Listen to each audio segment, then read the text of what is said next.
여기 가난한 한국은 경찰서 자체가 없어서 법보다 주먹이 위인 지옥 같은 혼란 속에 빠져 있다고 주장하는 중국 명문대 학생들이 있습니다. 그런데 이곳 학교로 순회 강연을 가게 된 미국 명문대 교수는 그러한 중국인들의 주장에 어처구니가 없다는 듯 입을 열기 시작했고, 결국 강의실은 3분 만에 초상집 분위기가 되어 모두가 입을 꾹 다물고 말았다고 하는데요. 그렇다면 이 강의실에서는 대체 어떤 일이 있었던 것일까요? 안녕하세요. 저는 미국 출신의 존이라고 합니다. 저는 미국 최고의 명문대 중 하나인 시카고 대학교에서 교수로 재직했던 경험이 있고, 현재는 미국에서의 모든 재산과 생활을 정리하고 가족들과 함께 한국으로 와서 한국 학생들에게 사회학을 강의하며 교수 생활을 하고 있는데요. 저는 많은 사람들이 제 결정에 대해 비웃고 이해가 안 간다는 시선을 보내는 것을 잘 알고 있습니다. 그도 그럴 것이 전 세계의 교수들은 미국에서 교수 생활을 하기 위해 지금도 엄청난 지원서를 보내고 있고, 심지어 저는 미국에서도 최고의 명문대라고 손꼽히는 시카고 대학교에서 근무하는 영광을 누렸거든요. 그러나 얼핏 보면 더할 나위 없이 명예로운 직업을 가졌던 제가 모든 것을 포기하고 한국에서의 새로운 삶을 시작하게 된 이유는 너무도 명확합니다. 그건 바로 미국에 심각할 정도로 열악한 치안 문제 때문이었죠. 물론 전 세계에서의 미국의 영향력은 가장 크다고 볼 수 있고 가장 많은 자본이 돌고 있는 국가임은 부정할 수 없습니다. 그러나 그러한 돈과 명예가 반드시 삶의 만족과 행복을 가져다 주지는 않더군요.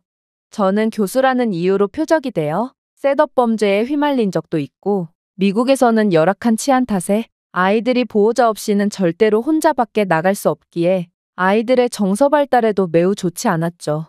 그러다 한 번은 등교를 하던 딸이 납치를 당할 뻔하는 충격적인 사고가 일어난 이후 저는 미국에 더 있을 수는 없겠다고 생각했습니다.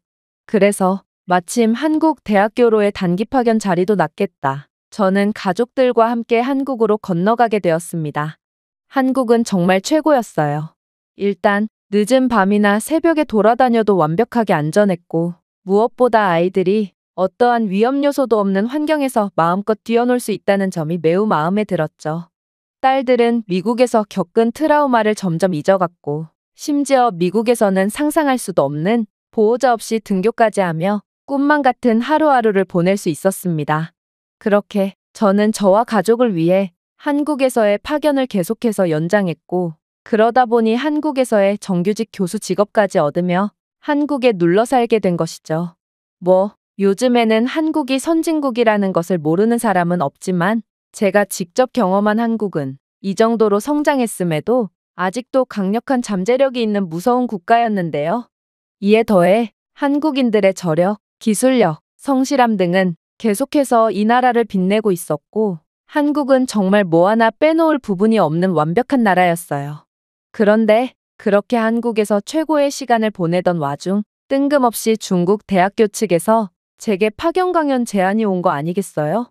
어쩌면 저는 한국의 이러한 기적 같은 모습들이 중국 같은 후진국 출신의 청년들에게 큰 희망이 될 수도 있을 거라고 생각했습니다. 중국의 미래이자 희망인 청년들이 열심히 노력한다면 중국도 한국처럼 누구에게나 선망받는 국가가 될 수 있다는 스토리는 분명 설득력이 있어 보였거든요. 그런데 한국 대학교 측에서는 중국으로의 파견은 가지 않는 편이 낫다며 말리는 거 아니겠어요? 그리고 그 이유를 들은 저는 큰 충격에 빠질 수밖에 없었죠. 중국 대학교 측이 한국인들을 교수로 채용하거나 파견 강의 요청을 해오는 이유는 중국의 대학생들 앞에서 일부러 한국을 비방하고 망신 주기 위한 목적이라는 다소 믿기 힘든 말을 해왔거든요.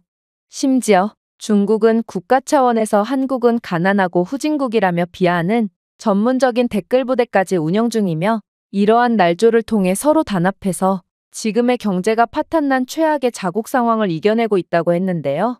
상황이 이러니 중국 대학교 측은 학생들에게 후진국 한국보다는 중국이 낫다는 식으로 세뇌를 하고 있고, 이를 위해 한국 출신의 교수들을 총알바지로 내세워 선동을 이어나가고 있는 거라고 했죠. 그리고 미국 대학교에서의 커리어도 있던 저는 그들에게 있어 날조에 써먹을 적임자라고 하더라고요. 이건 정말 믿기 힘들었습니다. 파견 요청을 해온 대학교는 중국 상해 소재에 중국에서도 손꼽히는 명문대학교였거든요. 그런데 어떻게 이런 수준 낮은 모습을 보일 수가 있단 말인가요? 그러나 저는 이번 파견이 오히려 제게 기회로 작용할 거라는 확신에 가까운 감정이 들었고, 그렇게 한국 대학교 측의 만류에도 중국행을 강행하게 되었습니다.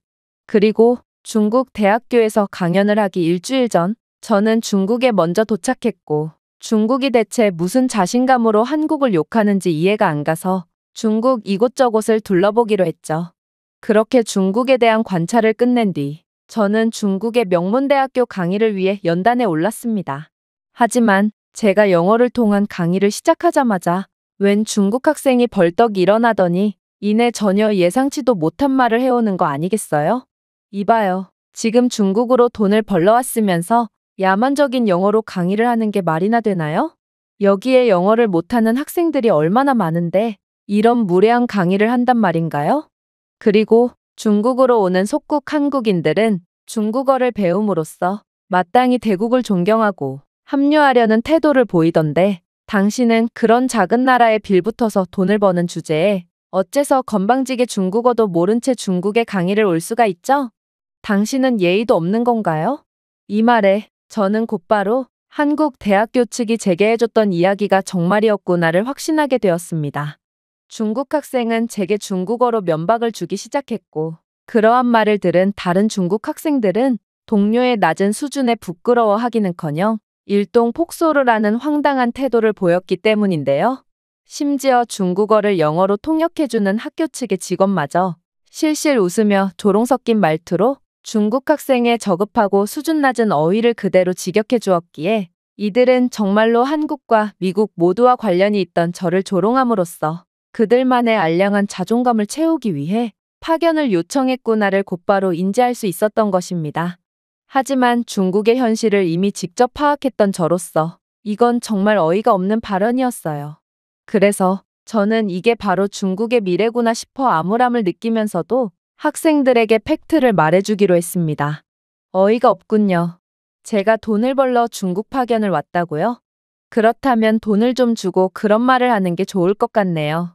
이곳 대학교 측이 제게 강연비로 얼마를 줬는지 아십니까? 한국에서 1시간짜리 강연을 해도 중국 대학교 측에서 지불한 금액의 10배는 벌 수 있는데, 제가 돈을 벌기 위해 여기에 왔다면 어째서 비행기까지 탑승하며 푼돈을 받는 고생을 감수했겠어요? 당신들은 중국은 세계 최고의 경제대국이라는 세뇌된 교육만을 받아왔기에 도저히 믿을 수 없겠지만, 이게 바로 중국의 열악한 경제의 현실인 것입니다. 그런데 저는 정말 이해를 할 수가 없네요. 중국인들은 어째서 한국을 속국이자 후진국이라고 주장하며 날조를 못해서 안달인 거죠? 중국인들은 꼭 겉으로는 한국을 욕하고 있지만 속으로는 중국인들만큼 한국 문화를 좋아하고 존경하는 사람들도 없기에 저는 이러한 중국인들의 이중성이 도통 적응이 안 되거든요. 보세요. 중국의 번화가에 가면 꼭 K-팝이 틀어져 있으며 중국인들은 길거리에서 K-팝 노래에 맞춰서 춤을 추고 있거든요. 그리고 백화점이나 마트를 가도 중국인들은 꼭 중국 제품은 구매하지 않으면서 한국 제품 진열대만 싹 쓸어가서 어딜 가든 한국 제품은 전부 품절되어 있더군요. 방금 제게 딴지를 걸었던 학생도 마찬가지입니다. 학생의 휴대폰에 걸려있는 키링은 K-팝 굿즈가 아닌가요? 도대체 중국인들은 왜 한국을 속으로는 존경하면서도 겉으로는 싫어하는 척 연기를 하는 건가요? 이건 전문적인 용어로 열등감이라고 칭할 수 있고, 분명 당신들은 한국이 중국의 속국이 아니라 오히려 중국이 한국의 문화 속국이 되었다는 사실을 잘 알고 있을 것입니다. 하지만 중국 학생들은 제가 생각했던 것보다 훨씬 더 막무가내더군요. 나름 중국에서는 엘리트이자 지성인 축에 속한다는 그들이었지만 제 말에는 반박조차 못한 채 저보고 한국 같은 속국에 기생하는 기생충 같은 존재라며 차마 입에 담을 수조차 없는 욕설을 내뱉을 뿐이었거든요. 그러면서 이번에는 다른 중국인 학생이 벌떡 일어나더니 이내 경악을 금치 못할 발언을 해오기 시작했죠. 중국인들이 한국을 부러워한다고요? 한국은 너무나도 가난해서 이미 나라의 뼈대부터가 무너진 국가로, 한국은 경찰 시스템을 운용할 능력이 없어서 경찰서 자체가 없는 상태이며 따라서 한국에는 수많은 극악무도한 범죄로 인해 사실상 무법지대와 다름없는 상태죠. 그래서 몇몇 한국인들은 스스로를 지키기 위해 자경단을 꾸려서 범죄를 간신히 막아내고 있는 게 현실인데 어떻게 이런 후진국 한국을 부러워할 수가 있겠어요? 혹시나 발뺌할 생각은 하지 않는 게 좋을 거예요. 이러한 한국의 열악함은 제가 중국의 언론에서 영상으로 직접 보았거든요. 저는 중국인들의 낮은 수준의 학을 떼고 말았습니다. 이들이 말하고 있는 한국의 모습은 전부 중국에서나 볼 수 있는 열악한 모습이었고 중국인들은 멍청하게도 편집으로 조작된 영상을 고지고대로 믿고 자국의 처참한 현실을 마치 한국에서 일어난 일인 양 말하고 있었거든요. 순간 저는 더 이상 중국에 있을 이유가 없겠다고 생각했어요. 이런 것도 중국의 엘리트들이라니. 중국의 미래는 도저히 답이 없었고 제 강연으로 어떻게 해결될 문제가 아니었거든요. 그러나 저는 한편으로는 이렇게 도망갈 수는 없다고 생각했습니다.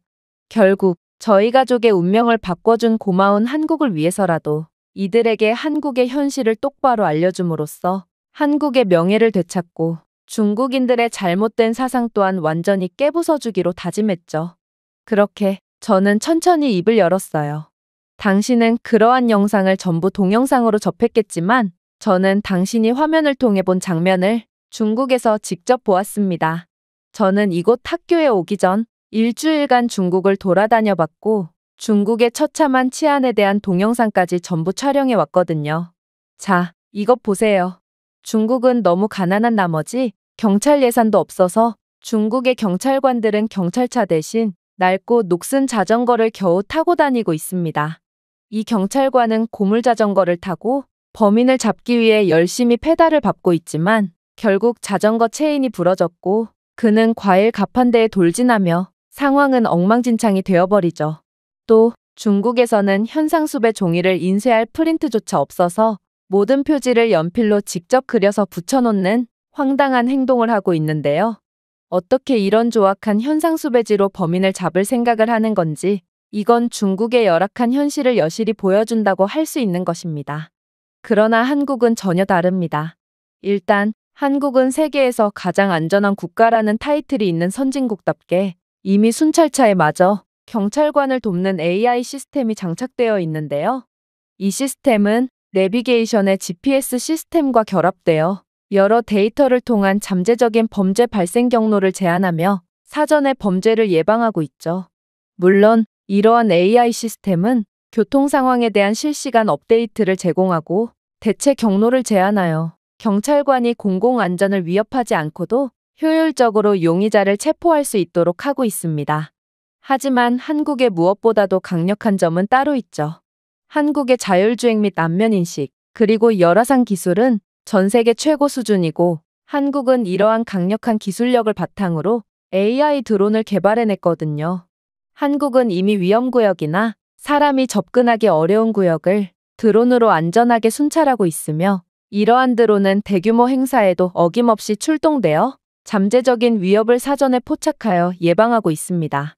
즉, 한국과 중국은 아예 비교조차 할 수 없는 현격한 격차를 보이고 있다는 것이죠. 생각해보세요. 중국의 범죄보고 및 추적 시스템은 이러한 AI 기술은커녕 전적으로 종이와 연필을 기반으로 하며 중국 경찰들은 실제 범죄를 해결하는 것보다 잘못 작성된 보고서를 찾는데 더 많은 시간을 보내고 있는 게 현실이잖아요. 실제로 언제 한 번은 베이징에서 미국인 한 명이 실종된 적이 있었는데 중국 경찰은 실종자가 이미 발견된 지 5년 후에야 실종자 보고서를 받았는데요. 이러한 중국의 느리고 열악한 경찰 시스템은 미국 전역을 경악으로 뒤흔들게 만들기도 했죠. 그런데 어떻게 이런 나라가 뛰어난 기술력 하나로 범죄를 사전에 예방하는 한국 같은 선진국을 후진국이라며 비하할 수가 있단 말인가요? 14억 중국인들은 아무리 노력을 해도 5천만 한국인들의 발끝조차 못 따라간다는 점에는 매우 유감스럽게 생각하지만 그래도 현실을 마주하려고 하지 않고 선도자를 비하와 날조를 통해 끌어내리기에만 급급하다면 중국은 10년 후에도, 아니 100년 후에도 한국과 같은 모범적인 모습을 절대로 보여줄 수 없을 것입니다. 역시나 중국인들은 제 말에 반성은커녕 오히려 길길이 날뛰며 연단으로 침을 뱉어대기 시작했는데요. 심지어 일부 학생들은 난데없이 자신들이 마시던 음료수 유리병을 깨서 제게 달려들려고 하는 등 도저히 지성인이라고는 믿기 힘든 야만적인 행위를 일삼으며 제게 신체적인 위해를 끼치려고 했습니다. 그러나 저는 이러한 1차원적인 중국인들보다 한 수 위에 있었습니다. 저는 진작에 바디캠을 달고 강연에 나왔고 이들이 정말로 한국에 대한 근거 없는 날조를 일삼거나 제 신변을 위협한다면 중국인들의 추악한 현실을 온 세상에 공개할 생각이었거든요. 그래서 저는 현재 바디캠으로 강연을 전부 녹화 중이고 저를 털끝이라도 다치게 했다간 중국인들의 폭력적이고 야만적인 모습을 전 세계로 퍼뜨리겠다고 엄포를 놓았습니다. 그러자 중국인들은 그제야 진정을 하며 지성인인 척 연기라도 하기 시작했는데요. 그러나 이들이 다시금 해온 질문의 수준은 여전히 충격 그 자체였죠. 한국의 경찰 인프라가 중국보다 뛰어나면 뭐하죠? 한국인들은 기본적으로 이기적인 마음씨를 갖고 있어서 위기 상황에도 절대로 뭉치지 않잖아요. 중국인들은 서로가 서로를 돕는 배려심 깊고 따뜻한 사람들이라 경찰 자체가 필요 없기 때문에 경찰에 대한 예산이 많을 필요가 없는 것입니다.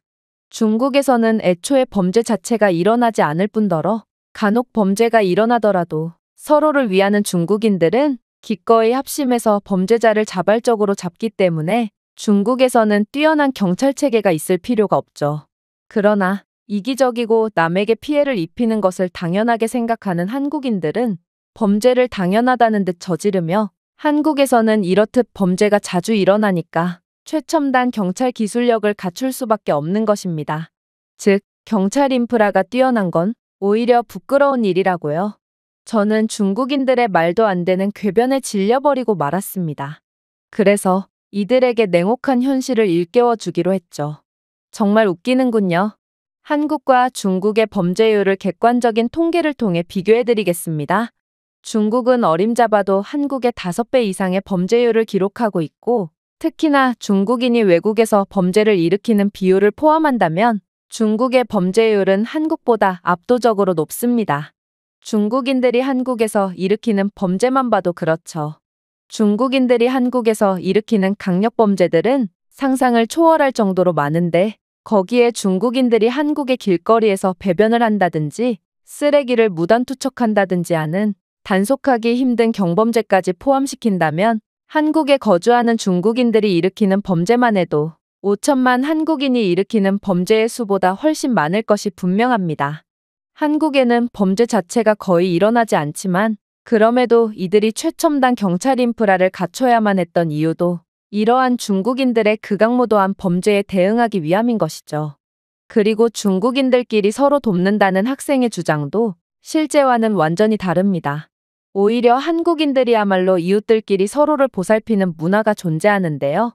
한국에서는 봉사단체가 자발적으로 조직되며 노인들처럼 도움이 필요한 사람들을 정기적으로 방문하고 응급 상황 동안 도움을 제공하고 있거든요. 이건 봉사라는 개념 자체가 없는 이기적인 중국인들과는 완전히 다른 면모라고 볼 수 있죠. 태풍 같은 국가적 재난 상황이 발생했을 때만 봐도 그렇습니다. 한국과 중국 모두 여름철마다 심각한 태풍 피해를 입곤 하는데 이러한 국가적인 재난 상황에 보이는 한국인들과 중국인들의 태도는 완전히 상반되거든요. 일단 한국인들은 위기의 상황 때마다 쉽게 뭉치고 단합하는 특징을 갖고 있기에 태풍이나 지진 등이 발생하면 그 어떤 나라들보다도 빠르게 자원봉사단체가 구성되고 즉시 피해를 입은 사람들에게 도움을 주곤 합니다. 한국인들은 직접 재난지역에 파견 가서 빠른 복구를 위해 땀을 흘리며 힘써주고 돈과 음식, 옷 등을 기부하며 그야말로 아낌없는 도움을 주곤 합니다. 물론 한국의 긴급 구조대와 각종 필수 인력들도 빠른 대응을 통해 피해를 최소화하곤 하지만 극심한 재난 상황마다 보이는 한국인 민간 자원봉사자들의 헌신은 전 세계의 언론에까지 보도될 정도로 유명하고 한국에서는 민간인들이 전문가들만큼이나 중요한 역할을 한다고 볼 수 있죠. 하지만 중국은 어떤가요? 이건 최근 중국에서 일어난 홍수 사건만 봐도 알 수 있습니다.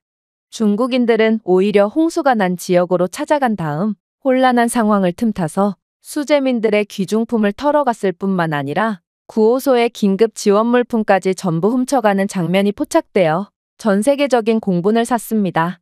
심지어 중국에서는 이러한 재난 상황마다 가짜 기부단체가 성행하는데 이들은 수재민들을 위한 기부금을 모금한 척을 한 뒤 그대로 기부금과 함께 자취를 감추고 있기에 중국에서는 재난으로 인해 피해를 본 사람이 구원받을 수 없습니다. 중국 정부도 예산 부족을 핑계로 그들을 버렸지만 불신의 문화가 팽배해 있는 중국에서는 아무도 남에게 도움을 베풀려고 하지 않거든요. 그런데 어떻게 중국이 한국보다 선진적인 시민의식을 가졌다고 할 수 있겠어요?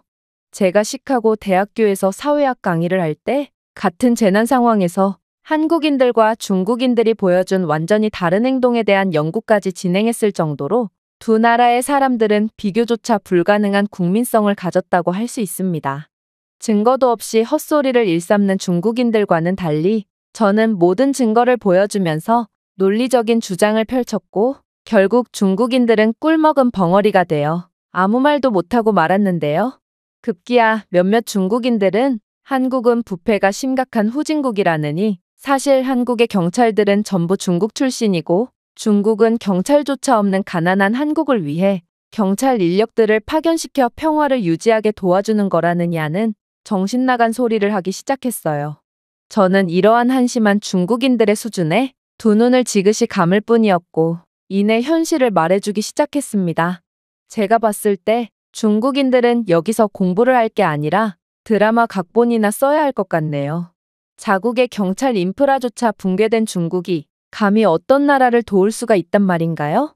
심지어 이곳은 상해라는 대도시임에도 어김없이 붕괴된 경찰력을 보여주고 있더군요.